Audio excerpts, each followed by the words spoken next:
सारे भरावां नूं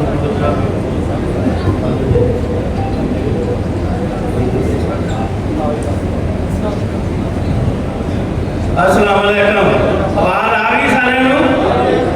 मैं मुख्तसर जी की एक छोटी जी गल करांगा जिहड़ी कि मेरे बुजुर्गों ने ये गल की है कि मरकजी तंजीम वाले जिहड़े पिछों साथ नहीं देते। मैं उसने भी एक आवाज़ दी है कि असी खून देने वाले हैं, खून पीने वाले ने। जिहड़े खून पीने वाले हैं वो अल्लाह के फजल व करम नाल चले गए और उन्होंने नाम ही कोई नहीं रह गया। तो इंशाअल्लाह अल्लाह के फजल व करम नाल असां अगर तुहानूं तहसील का या जिले का चेयरमैन बनाया, सदर बनाया तो असी पूरी तुहाडी पैरवी करांगे, पूरे तुहाडे नाल हां, दिन रात तुहाडे नाल हां। जिहड़े वेले तुसीं आखो जिथे आखो असीं तुहाडे नाल खलोवांगे।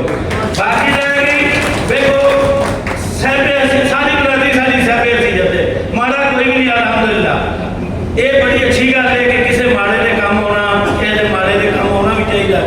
मैं एक ऐलान करांगा इत्थे किसी बंदे ने भी बच्ची की शादी करनी हो, कोई गरीब हो, कोई साहबे असीयत नहीं भी, साहबे असीयत भी है, अगर उन्होंने मदद की लोड़ हो तो मैं हाजिर हाँ, 24 घंटे हाजिर हाँ।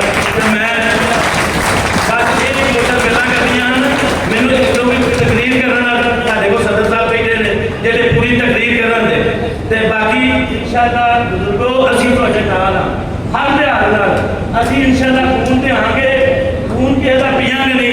मैं 13 साल सदर रहा जिला पीना जिला आफसान से मैं कोई बंदा एक नहीं आ सकता पूरे जिला पीना ने जो असा किसी को 1 रुपया फंड लिया हो।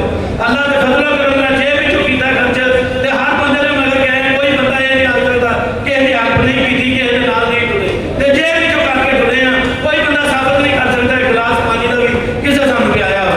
आफसान भी मौजूद है, मैं भी मौजूद हाँ। 13 साल से तंजीम पीना ले सदर मैं रहा और चेयरमैन से। ठीक है, अस्सलाम वालेकुम।